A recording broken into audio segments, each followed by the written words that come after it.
자, 우리 하나님의 말씀 함께 보도록 하겠습니다. 사사기 10장 1절부터 2절의 말씀입니다. 사사기 10장 1절부터 2절의 말씀 우리가 한 목소리로 우리 합독하겠습니다. 아비멜렉의 뒤를 이어서 이사갈 사람 도도의 손자 부하의 아들 돌라가 일어나서 이스라엘을 구원하니라.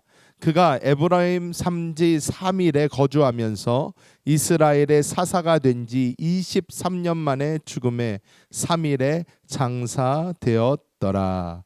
아멘. 저는 오늘 이 사사기서 10장 1절부터 2절의 말씀을 가지고 사사 돌라 이러한 제목으로 하나님의 은혜를 나누겠습니다. 지난주에 우리가 사사 기드온에 대해서 함께 나눴습니다. 기드온 300용사 유명하지 않습니까? 그 항아리를 깨서 나팔을 불면서 그 대군을 무찌른 이 기드온 사사가 하나님께 잘 나갔지만 기드온의 자녀들 대에 이르러서는 이스라엘은 다시 타락의 길로 빠져들곤 합니다. 우리가 보면 기드온이 너무나 좀 멋있게 이 역사를 이룬 거예요. 이스라엘 사람들의 모든 관심이 다 거기로 기드온을 굉장히 극진하게 섬겼습니다. 이러다 보니까 어떤 일이 일어났냐면 기드온의 이제 자녀 세대에 와서 이제 어떻게 보면 권력 싸움이 일어나요. 권력 싸움이 일어나서 이 아비멜렉이라는 기드온의 아들이 자기가 왕이 되기 위해서 형제 70명을 죽여버립니다. 형제 70명을 죽여요. 자기가 왕이 되려고 해서 이스라엘의 권력을 딱 휘어잡습니다. 이스라엘의 권력을 휘어잡는데 거기에서 다시 하나님께로 돌아간 게 아니라 이 아비멜렉이 자기 마음대로 가다 보니까 이스라엘이 또 참혹한 암흑기에 빠져들고 맙니다. 이스라엘이 아주 참혹한 암흑기에 빠집니다. 자, 오늘 그런데 지금 저기 저렇게 제목이 나와 있지만 여러분 사사 돌라 한 번이라도 들어보신 분? 대부분 사람들이 다 돌라? 저런 사람도 있었어요? 이렇게 생각하시는 경우가 대부분입니다. 그 이유가 있어요. 왜? 오늘 읽은 사사기 10장 1절 2절 여기밖에 안 나와요. 이 돌라는 정말로 많이 나오지 않습니다. 우리가 지난번에 세 번째 사사 세 번째라서 누구죠? 세 번째라 한국 사람들 외우기 쉽다고 제가 말씀드렸는데 3으로 시작해요. 삼갈이 있었어요. 삼갈도 많이 안 나오잖아요. 그러니까 삼갈 그런 사람이 있었나? 근데 이 돌라도 비슷해요. 딱 2절밖에 나오지 않습니다. 2절밖에 나오지 않아서 사람들이 많이 모르는 사사입니다. 근데 우리가 이 돌라가 어떤 사람인지 하나님이 이 돌라를 어떻게 사용하셨는지 우리가 함께 보면 하나님께서 이 사람을 주시는 놀라운 은혜를 우리가 누리게 될 줄 믿습니다. 첫 번째로 우리가 돌라에 대해서 알아야 되는 것이 이 사사 돌라는 이 영적인 겸손함이 있었어요. 영적인 겸손함이 있었습니다. 이것이 어디에서부터 시작이 되냐? 그 이름에서부터 우리가 시작이 되는 것을 볼 수 있어요. 돌라라는 이름은 히브리어로 어떤 이름이냐면 지렁이 또는 벌레 이런 뜻을 가지고 있는데 그 당시에 이 돌라라는 단어가 써진 것은 연지벌레를 의미합니다. 이 연지벌레는 이 연지벌레를 모아다가 이렇게 빻으면 이 핑크빛이 나요. 그래서 염색하기 위해서 이런 염료로 이 벌레를 사용을 했어요. 이 벌레를 사용을 했습니다. 진홍색 염료를 추출하기 위해서 지디겨지고 죽어야만 했던 것이 바로 이 연지벌레였습니다. 그런데 우리가 잘 알듯이 이 기드온의 아들이었던 형제 70을 죽인 이 아비멜렉은 자기의 화려함, 자기의 뛰어남을 자랑을 했다면 이 돌라는 이름서부터 나는 벌레와 같습니다. 이러한 뜻을 가지고 있습니다. 우리가 이 벌레 라는 이야기를 들을 때에 시편 22편 6절 말씀이 기억이 납니다. 우리 함께 읽어볼까요? 시편 22편 6절 말씀입니다. 나는 벌레요 사람이 아니라 사람의 비방거리요 백성의 조롱거리니이다. 여러분 이것을 보실 때 누가 딱 생각이 나야 돼요. 누구예요? 예수 그리스도. 예수 그리스도. 이 메시아를 보여주는 이 메시아적인 이 고난 받으실 그리스도를 보여주는 그 대목입니다. 여기서 사용된 벌레라는 시편의 저 단어가 바로 오늘 이름 돌라 같은 단어입니다. 같은 단어입니다. 만왕의 왕 되시고 만유의 주가 되신 그리스도께서 하늘의 영광을 버리고 이 땅에 오셔서 벌레와 같은 이 사람 안에 오셔서 온갖 모욕을 당하시고 고난을 받으시고 이 주님이 우리를 위하여 이 몸 다 부셔주셔서 우리의 구원이 되어주신 것처럼 이 돌라라는 이름은 자기를 희생하고 자기를 낮춰서 하나님께 나아가는 그 모습을 정확하게 보여주고 있다라는 것입니다. 아비멜렉의 뜻이 가시나무라는 뜻입니다. 가시나무예요. 아무도 가까이 오지 마라. 내가 최고다. 내가 다 차지할 것이다. 가시나무와 같은 이 아비멜렉 이후에 나온 이 돌라라는 사람은 나는 벌레 같은 사람입니다. 내 한 몸 지디겨져서 내 한 몸 희생하여 하나님께 사용받을 수 있다면 나는 기꺼이 나를 희생하겠습니다 하는 이 영적인 겸손함이 바로 이 돌라라는 사사가 가지고 있었던 그 이름의 뜻이라는 것입니다. 로마서 12장 1절의 말씀 우리가 함께 읽어볼까요? 그러므로 형제들아 내가 하나님의 모든 자비하심으로 너희를 권하노니 너희 몸을 하나님이 기뻐하시는 거룩한 산 제물로 드리라. 이는 너희가 드릴 영적 예배니라. 이렇게 나와 있습니다. 이 거룩한 산 제물, 이것은 돌라의 이름과 연결된 것을 우리가 알 수 있습니다. 저는 이 말씀이 가장 저에게 다가오는 적이 언제였냐면 제가 대학교 2학년 때 카자흐스탄이라는 나라에 가서 이제 그 나라에서 선교지에서 영어를 가르칠 때가 있었습니다. 그 시간에 저에게 가장 힘들었던 것이 있어요. 뭐냐? 거기 가서 이제 영성 훈련을 받아야 된다고 이제 새벽마다 새벽 기도를 나가고요. 그리고 모든 예배를 빠지지 않고 다 참석을 하고 이제 거기 계신 선교사님과 함께 공과 공부를 했습니다. 그런데 제가 힘들었던 게 선교사님과 공과 공부 아주 좋았어요. 아주 행복했어요. 정말 많이 울기도 하고 정말 그 공과를 통해서 많은 도전도 받고 너무너무 좋았습니다. 그런데 힘들었던 것이 예배였어요. 예배가 왜 힘들었나? 처음부터 끝까지 다 러시아 말로 합니다. 다 러시아 말로예요.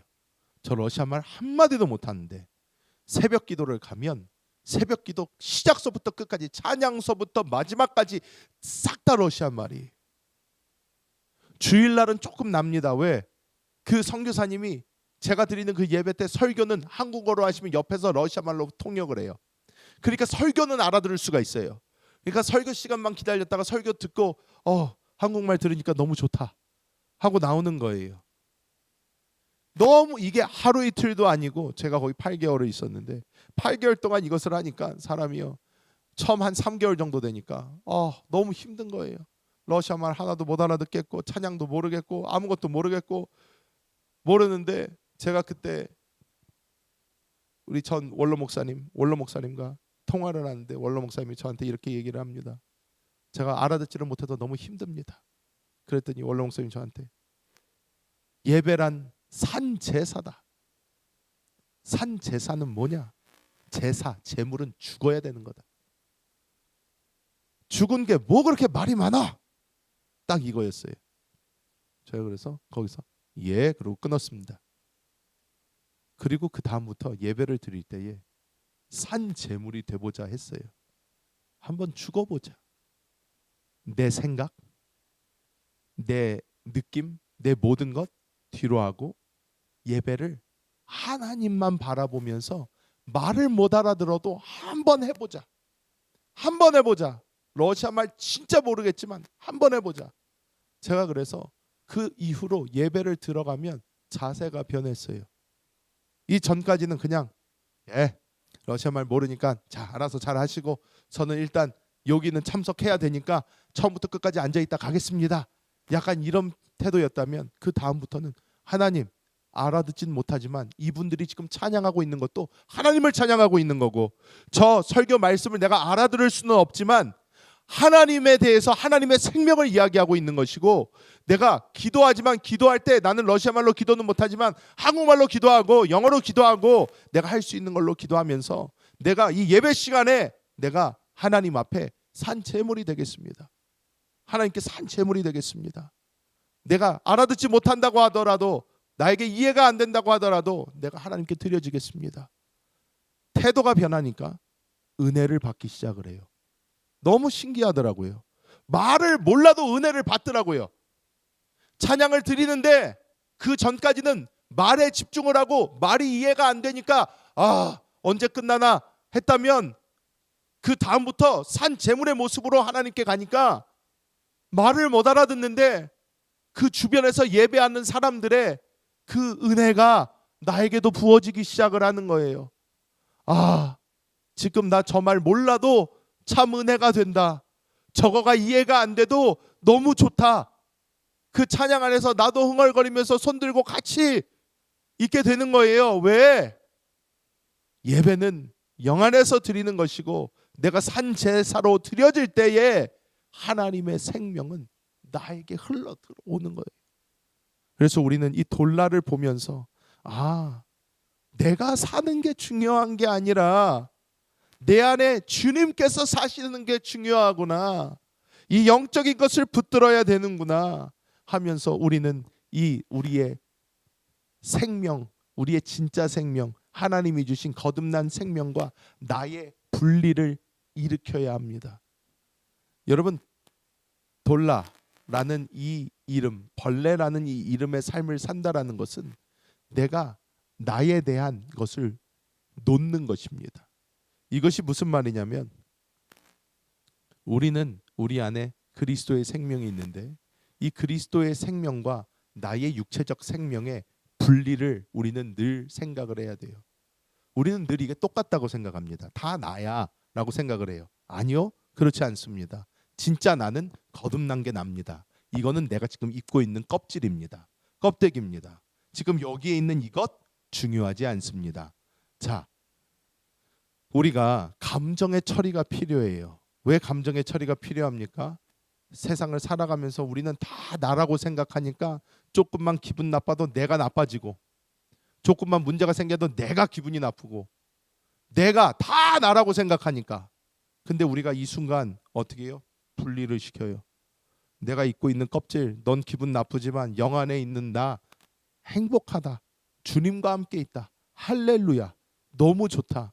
우리는 계속해서 나랑 이 껍질을 분리하기 시작하고 내 이 생명이 내 껍질로 흘러가도록 계속해서 우리가 이 길을 걸어간다면 어느 순간 우리는 성화된 우리의 모습을 보게 됩니다. 성화된 우리의 모습을 보게 돼요. 이 분리를 잘 못 시키잖아요. 그러면 죽을 때까지 이루고 삽니다. 왜? 다 난주하니까.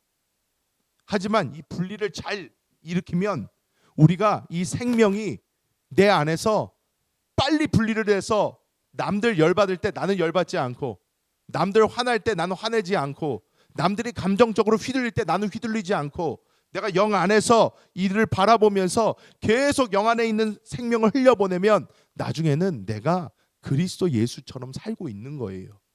내가 바뀌려고 하지 않습니다. 내가 변화하려고 하지 않아요. 예수 믿으니까 난 말 조심해야 돼. 예수 믿으니까 나는 이런 삶을 살아야 돼. 도덕적인 삶을 살아야 돼. 뭘 성경에 있는 말씀을 지키는 삶을 살아야 돼. 여러분, 말도 안 되는 소리입니다. 해보십시오. 되나? 안 됩니다. 절대 안 됩니다. 내가 성경에 있는 대로 하나님 말씀대로 율법대로 살 수 있을 것 같습니까? 여러분, 지금까지 살아온 많은 믿음의 조상들이요, 싹 다 실패하고 단 한 명도 성공하지 못했어요. 여러분이 내가 뭐가 그렇게 대단하다고 내가 그분들 다 실패한 걸 내가 할 수 있다고 생각을 합니까? 우리는 내가 하려고 그럴 때 실패해요. 그러니까 우리는 자꾸 나에게 실망하게 됩니다. 아유, 나 또 그랬어. 나 또 넘어졌어. 또 실수했어. 그리고 나중에는요, 그쪽에 대한 양심이 둔해지면 나중에는 그거 가지고도 생각도 잘 안 하려고 그래요. 아유, 사람이니까 어쩔 수 없지 뭐. 이러면서 지나갑니다. 아니요.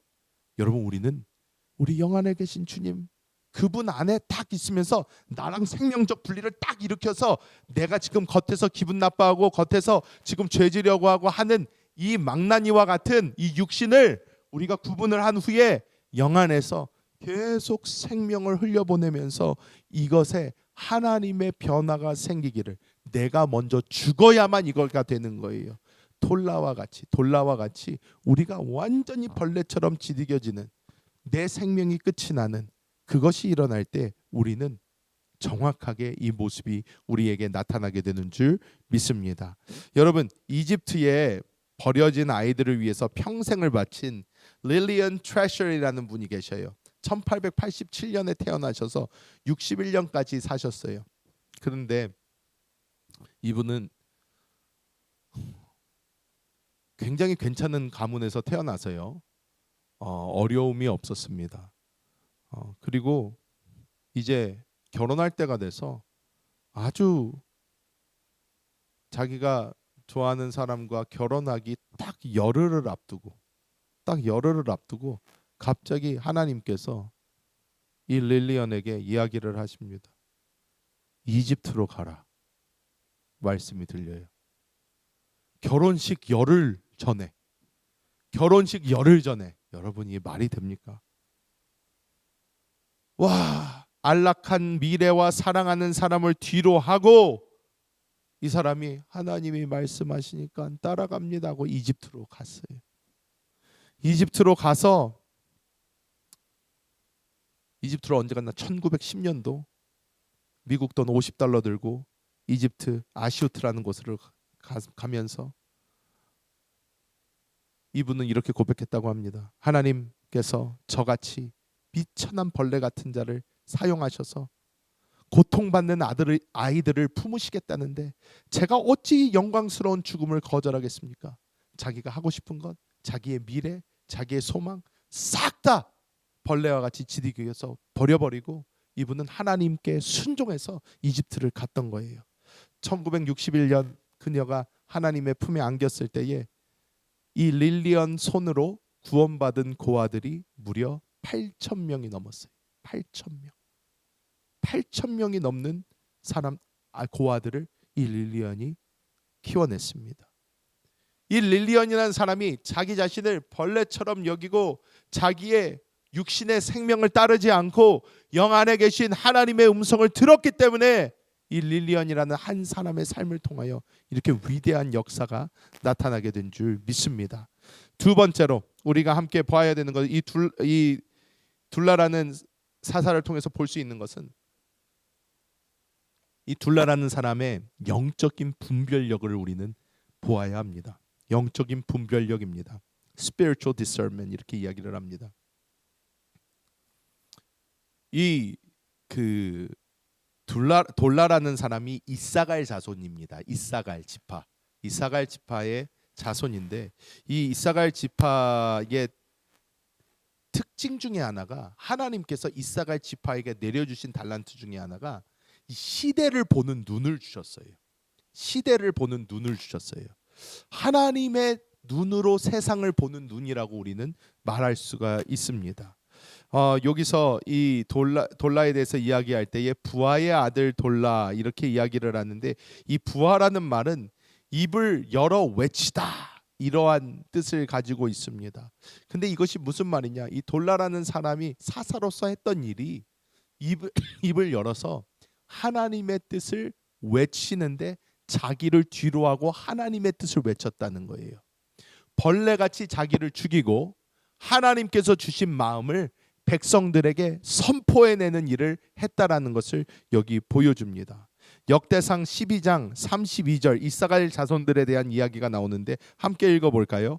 이사갈 자손 중에서 시세를 알고 이스라엘이 마땅히 행할 것을 아는 우두머리가 200명이니 그들은 그 모든 형제를 통솔하는 자이며 이렇게 나옵니다. 여기 보면 Men who understood the times 이렇게 나와요. 그 시대를 안다라는 거예요. 근데 여러분 시간이라고 얘기를 타임이라고 나와 있잖아요. 시간을 읽을 수 있는 것, 시간을 볼 수 있는 것, 우리는 통찰력이라고 하는데 그것이 무엇이냐? 실제로 제일 잘할 수 있는 게 뭐예요? 미래를 보는 것입니다. 맞잖아요. 이 세상이 어떻게 흘러가고 어떻게 될 것이다. 미래를 봐야지 알 수가 있어요. 근데 우리 미래 볼 수 있습니까? 우리 미래 볼 수 없어요. 왜? 우리는 시간 안에 갇혀 있어요. 이 시간 안에서 시간이 흘러가는 대로 같이 흘러갑니다. 그런데 이 시간 밖에 있는 존재는 이 시간을 볼 수가 있어요. 이게 누굽니까? 하나님이에요. 그렇기 때문에 우리는 하나님의 눈으로 세상을 볼 때에 우리는 이 시대의 흐름을 볼 수 있게 됩니다. 우리가 보면 아비멜렉이 70명 형제를 죽이고 자기가 왕이 됐다고 했잖아요. 그런데 이때 완전히 이스라엘에 보세요. 하나님의 율법이 무너진 거예요. 하나님의 통치가 무너진 거예요. 이 아비멜렉이라는 사람이 형제들 다 죽이고 자기가 왕이 되므로 하나님의 질서가 무너졌는데 이 무너진 질서 속에서 이스라엘의 흐름을 본 사람이 누구다? 이 돌라였다라는 거예요. 그래서 이 돌라가 어떻게 하나? 이 플라비우스 요세푸스라고 우리가 이스라엘의 역사가로 유명한 사람입니다. 이 사람은 기독교인 아닙니다. 근데 이 사람은 역사가예요. 근데 이 요세푸스라는 사람이 유대 고대사라는 책을 썼는데 여기에서 돌라의 통치 기간을 이렇게 이야기를 합니다. 아비멜렉의 잔인한 찬탈로 말미암아 완전히 붕괴되었던 이스라엘의 신정 체제를 재건하고 율법의 질서를 회복하여 민족의 기강을 바로 잡은 시기였다. 이렇게 이야기를 합니다. 이스라엘 백성이 눈에서 너무 끔찍한 광경을 봤어요. 권력 투쟁하다가 형제 70이 죽어나가는 걸 봤습니다. 이것을 본 거기에서 이 돌라는 한 행동이 무엇이냐? 다시 하나님이 다스리시는 그 나라가 되어야 된다. 다시 하나님께로 돌아가야 된다. 그래서 이스라엘 백성을 다시 끌고 간 거예요. 하나님의 말씀 속으로, 하나님의 통치 속으로 이스라엘을 다시 끌고 들어간 것이 바로 이 돌라가 했던 일이라는 것입니다. 우리가 에베소서 1장 17절에서 18절 말씀 함께 읽어볼까요? 우리 주 예수 그리스도의 하나님 영광의 아버지께서 지혜와 계시의 영을 너희에게 주사 하나님을 알게 하시고 너희 마음의 눈을 밝히사. 자, 여러분, 제가 아까도 말씀드렸지만 우리는 이 세상에서 미래를 알고 싶어 합니다. 미래를 알고 싶어 해요. 과연 어떻게 될까? 지금 뭐에 투자를 해야 될까? 어떻게 살아야 될까? 여러분, 막 우리는 이런 생각하면서 살아갑니다. 그런데 하나님께서 이미 우리에게 주신 것은 영적인 눈을 주셨어요. 우리가 그래서 사도 바울이 얘기합니다. 하나님 그 영광의 아버지께서 지혜와 계시의 영을 너희에게 주사. 이것을 주는 목적이 뭐예요? 하나님을 알게 하시고 마음의 눈을 밝혀주사. 우리는 미래를 알고 싶어하는 이유가 대부분 뭐예요? 나 잘 되려고 그래요. 나 잘 되려고, 내가 잘 먹고 잘 살려고 미래를 알고 싶어합니다. 하지만 사도 바울이 얘기하는 지혜와 계시의 영이 왜 필요하다? 하나님을 알기 위해서 필요하다는 거예요. 하나님을 알기 위해서 필요하다. 이 지혜와 계시의 영 안에서 우리가 어떻게 해요? 하나님의 눈으로 세상을 바라보면서 하나님의 뜻을 이 세상에서 바라보면서 하나님이 이 땅에 하기를 원하시는 것을 하면서 우리가 갈 수 있는 그것이 바로 우리에게 주신 하나님의 눈인 줄 믿습니다. 그래서 우리가 어떤 일이 있을 때 우리는 어떻게 해야 되나? 환경을 쳐다보는 게 아니고 하나님의 뜻을 물어봐야 돼요. 하나님의 뜻이 무엇입니까? 하나님, 지금 제가 어떻게 하면 좋겠습니까? 내가 어디로 가야 되겠습니까? 하면서 우리는 계속해서 말씀 속으로 들어가고 그 안에서 하나님의 음성을 더 깊이 체험하는 시간이 있어야 됩니다. 여러분, 제가 매일매일마다 여러분에게 오늘의 묵상을 보내드립니다. 매일매일마다 우리 전체 톡방에 오늘의 묵상이 올라와요. 아침에 우리가 일어나서 눈 뜨고 그 묵상을 우리가 읽고 그 묵상 안에서 하나님의 음성을 듣는 시간을 가져보는 거예요. 시작부터 좀 바꿔보는 거예요. 그러면서 하루 종일 살면서도 그 묵상 말씀이 계속 묵상에서 하나를 붙잡고 그 묵상 말씀을 하루 종일 내 가운데서 돌아가게 하면서 내가 하루를 끝마치면서도 내가 그 묵상 속에 있는 그 말씀을 주신 하나님, 내가 오늘 하루 동안 얼만큼 누렸는가, 그 하나님과 어떻게 시간을 보냈는가 우리가 살펴봐야 되는 것입니다. 이것이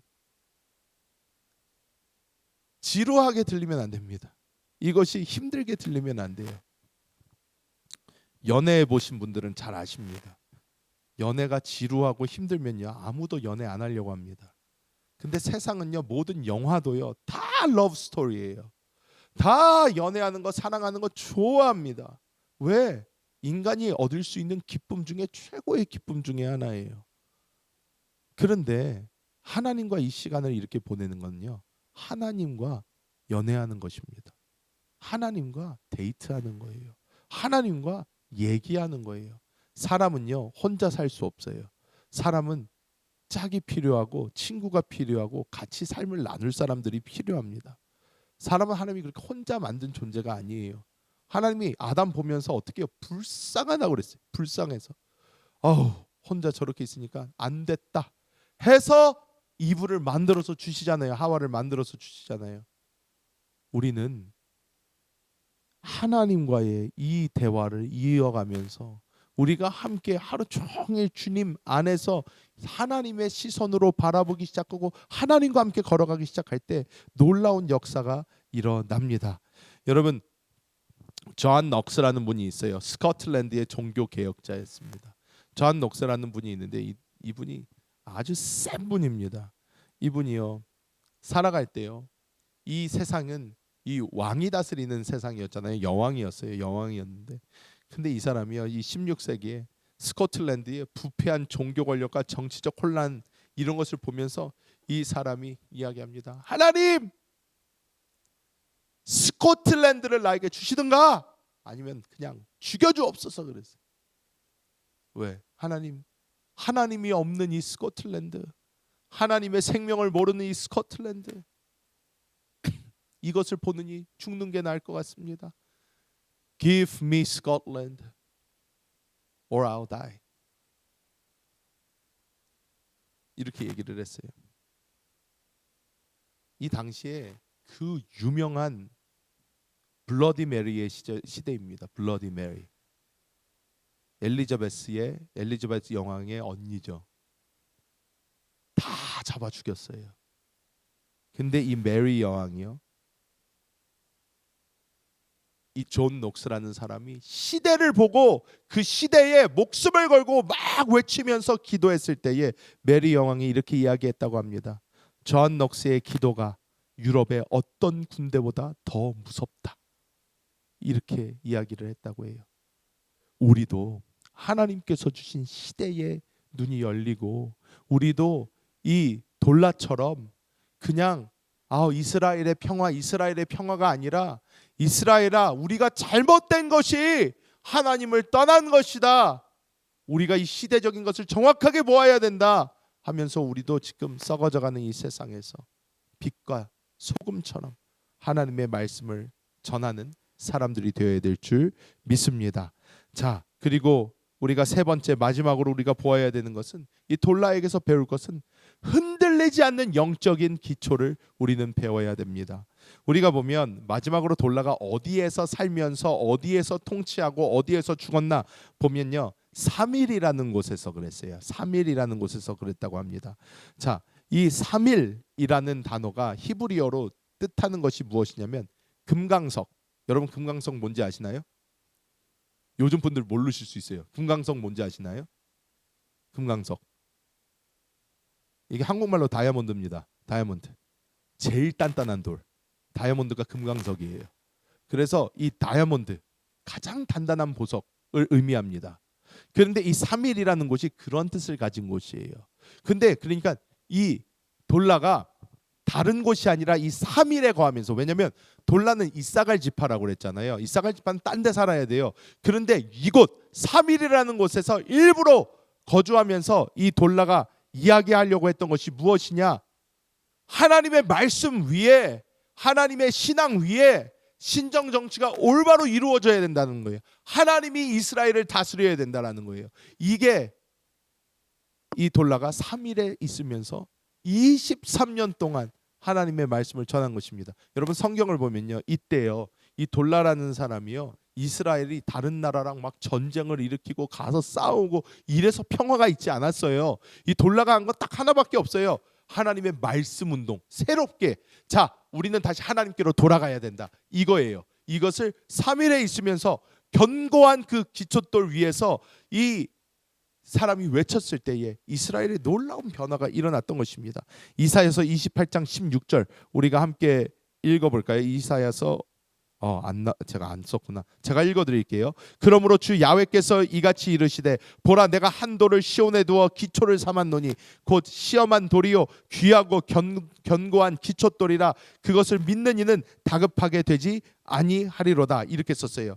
이것이 무엇이냐면 이게 예수님을 이제 뜻하고 보여주는 것인데 우리가 이 신앙의 기초 가장 기본 이 하나님에 대한 믿음 생명에 대한 이해 이 모든 것이 우리의 기초가 되어서 우리가 주님 위에 단단하게 서 있을 때에 우리의 삶은 절대로 흔들리지 않고 그 하나님 안에 있는 평강이 우리에게 임한다라는 것입니다. 이 세데르 올람 라바라는 이 고대 유대 연대기의 이 랍비가 어떻게 작성을 했냐면 돌라의 시대를 평가할 때 그 시대에 외세의 침략이 없었던 것이 아니라 돌라가 이스라엘 백성들을 하나님의 율법 아래에서 금강석처럼 견고하게 결속시켰기에 대적들이 감히 범접하지 못한 강력한 내실의 시기였다라고 이렇게 기도를 하고 있어요. 자기의 연고지를 떠나서 영적으로 이스라엘 사람들을 하나로 묶을 수 있는 이곳에서 이 사람이 하나님만 바라보고 하나님만 의지하도록 이스라엘 사람들을 인도하였을 때에 이스라엘은 23년 동안 놀라운 평화를 누리게 된 줄 믿습니다. 자, 이 돌이 누구인가? 베드로전서 2장 4절에서 5절 우리가 함께 읽어보면서 보겠습니다. 사람에게는 버림바 되었으나 하나님께는 택하심을 입은 보배로운 산 돌이신 예수께 나아가 너희도 산 돌같이 신령한 집으로 세워지고 예수 그리스도로 말미암아 하나님이 기쁘게 받으실 신령한 제사를 드릴 거룩한 제사장이 될지니라. 아멘. 우리의 기초가 누구로 바뀌어야 된다? 산 돌이신 예수 그리스도로 바뀌어야 된다는 거예요. 이 예수 그리스도가 나의 중심이 되시고 나의 모든 것 되실 때에 우리는 흔들리지 않습니다. 세상이 반쪽이 나도 흔들리지 않습니다. 문제가 생겨도 흔들리지 않습니다. 어려움이 있어도 흔들리지 않아요. 왜? 이 기초가 예수 그리스도이시기 때문에. 여러분 우리의 삶이 힘들고 어려울 때마다 우리는 자꾸 흔들린다면 이것을 다시 봐야 됩니다. 내 기초가 그리스도 예수이신가? 아직까지 내가 나를 믿고 있는가? 아니면 그리스도 예수가 나의 기초돌이 되셨는가? 우리는 살펴봐야 돼요. 그리고 이 예수님만 붙잡을 때에 우리는 절대로 흔들리지 않고 하나님의 영광을 보게 될 줄 믿습니다. 19세기 영국의 숨은 성자 윌리엄 그림샤라는 분이 있습니다. 1708년부터 63년까지의 분이신데요. 이분이요 영국의 요크셔의 아주 광산촌이 험합니다. 그런데 여기서 사역을 하면서 계셨던 분인데 이곳이 왜요? 광산일이 고되잖아요. 그러니까 사람들이 늘 화가 나 있고 늘 지쳐 있고 그러니까 이 스트레스를 해결할 방법이 없으니까 맨날 술 먹고 도박하고밖에 없던 그런 곳입니다. 근데 이곳에서 이 윌리엄 그레이셔가 복음을 들고 들어갔어요. 예수 그리스도를 믿어야 된다고 들어갔습니다. 그랬더니 이 사람들이요 단체로 몰려들어가지고 집을 이 그림샤가 사는 집을 에워싸고 집 다 불태워버리고 교회 다 부셔버리겠다 협박을 합니다. 그때에 이 사람들에게 그림샤가 이렇게 이야기합니다. 나의 생명은 이 집의 벽돌 위에 있는 것이 아니라 결코 깨지지 않는 다이아몬드가 되신 그리스도 예수 안에 감춰져 있습니다. 여러분 건물이 무너지는 것을 두려워하지 말고 여러분의 영이 반석 위에 서 있지 않음을 두려워하십시오 하면서 이 목사님은요 포기하지 않고 매일 새벽 5시에 일어나서 2시간 동안 기도하고 20년 넘게 이 마을을 위해서 사역하며 기도하며 나아갔을 때에 이 마을 전체를 싹 다 복음화시키는 놀라운 기적을 이루었습니다. 여러분 우리가 이 땅을 살아가면서 우리는 자꾸 내가 가진 것에 기초를 두게 됩니다. 내가 지금까지 벌어놓은 돈, 내가 지금까지 쌓아놓은 지식, 나의 경험 여러 가지를 나의 기초로 삼고 가려고 합니다. 하지만 이 세상에서 우리가 세상과 땅 하고 부딪힐 때에 우리가 지금까지 쌓아놓은 지식도 흔들리기 시작하고 내가 생각했던 돈도 흔들릴 때가 있고 내가 지금까지 쌓아놓은 나의 커리어와 나의 어떠한 내가 가진 모든 것이 흔들릴 때가 있어요. 하지만 그때 우리는 다시 내 기초를 그리스도 예수로 삼아야 됩니다. 오직 주 예수만 나의 힘이고 나의 능력 되십니다. 오직 주 예수 안에 온전히 서 있기를 원합니다. 우리가 이렇게 믿음의 기초를 온전히 할 때에 우리는 무너지지 않는 이 도말 같은 이 돌라와 같은 사람이 되는 줄 믿습니다. 자, 말씀을 맺도록 하겠습니다. 우리가 잘 알지 못했던 이 돌라라는 분의 이름서부터 그의 삶을 이렇게 바라보면 우리에게 지금 2026년도를 살고 있는 우리에게도 아직까지 큰 도전이 됩니다. 벌레와 같이 주를 위하여 사라지는 삶.